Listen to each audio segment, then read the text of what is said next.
I want to get a real sense of what's happening on the ground, not through the politicians and the spinners. I'm going to go out to some residents from the Upper Hunter, and I'm joined by two locals now. Managing Director of Blackrock Industries, Mr. Steve Fordham, and the publisher of the At the Coalface magazine, Mr. Shane Davey. Steve, I'll come to you first if I can. Tell my viewers a little bit about your company, Blackrock, and the work you do with young Indigenous men.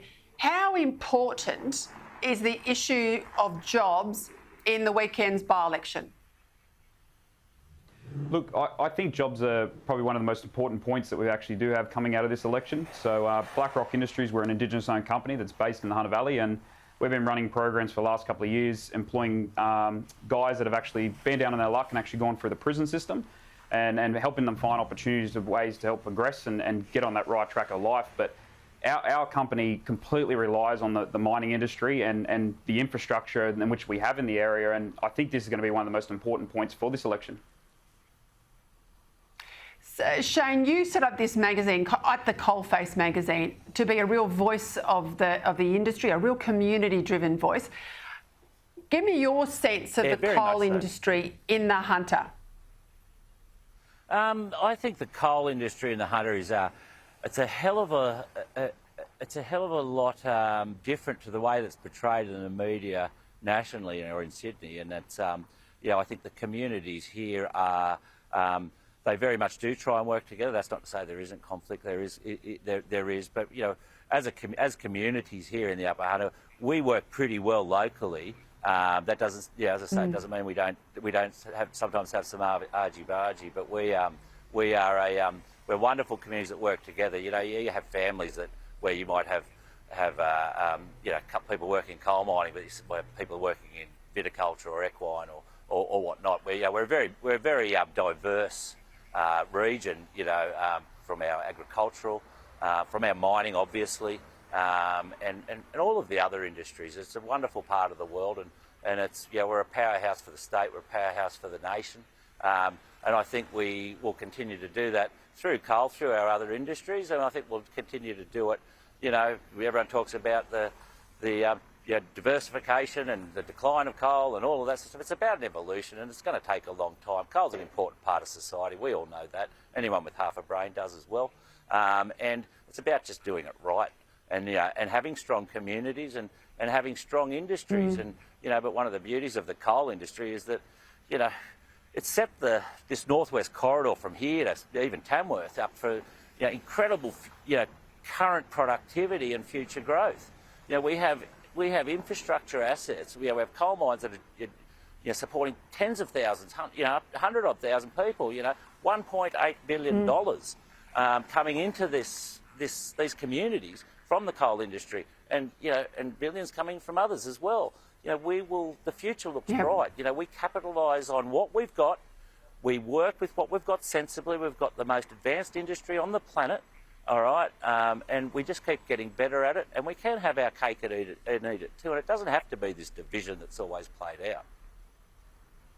I'll tell you what, and the federal budget would look very, very different if it wasn't for the coal sector. Steve, I want to go to you. Absolutely. You're a business person, and I know around the country business has been hit hard by COVID. Give us a sense as a business person how you think your Premier, Gladys Berejiklian, has handled COVID. You've looked at what's happened in other states, and if you sense a mood for change in the electorate. Look, I think Gladys has actually done a fantastic job. I think one of the biggest things that she's done completely compared to most other premiers, she hasn't shut down the bush. And I think that's one big thing. When one case went up in Sydney, it shouldn't affect regional Australia. And that's why I think she's actually done a fantastic job, and especially sectors in our communities and that actually did keep pumping through this COVID, as we had those trains still exporting coal out to the port and exporting coal. Those royalties and that money that kept coming in, that kept paying for all those lockdowns and paying to get our economy back on board. So I think she's done an absolute fantastic job, and I do think that will actually come through with the election coming up as well. Shane, what's been the impact of the activists, the green groups, the anti-mining advocates? We've seen Malcolm Turnbull supporting someone there, Green Left Independent. What's been the impact of that on the ground in this election, do you think? There's a lot of candidates here, and I believe that every single one of them care about this place deeply, and all of them, every one of them has something to offer. But yeah, the reality is that our industry, we keep things moving. Yeah. Yeah. Okay. And Steve, do you want to chance your arm for the weekend? Who do you think will end up being the representative for the Upper Hunter electorate?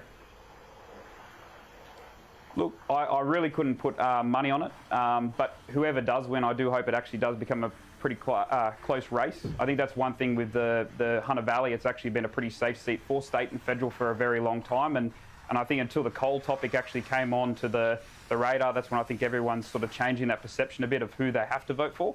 So look, at the end of the day, I think, as I have to agree with Shane, there's so many great candidates that have put it up. We have had a huge turnout for candidates coming forward, because I think everyone is passionate about the valley, and I think we've actually got a really diverse area that actually has so many opportunities, and people have their own vision for what that's actually going to come forward. But I do think it is going to be a close race. And we've been on a good road, Steve. I think you'll agree. We've been on a great road. And so whoever takes power, whether the Nats retain power, I think that we've just got to keep on the road that we're going, and we've got to keep being sensible and using the benefits that we have and the economy that we create to keep fueling this state, fueling this country, and fueling our industry, but other industries as well. You know what I mean? Just keep the wheels rolling. It's so whoever gets Gentlemen, keep it going. I love some real people and some positivity. It makes a change from the politicians that are usually on this show. Steve Fordham, Shane Davey, thanks for your time. We'll all be watching closely on Saturday night.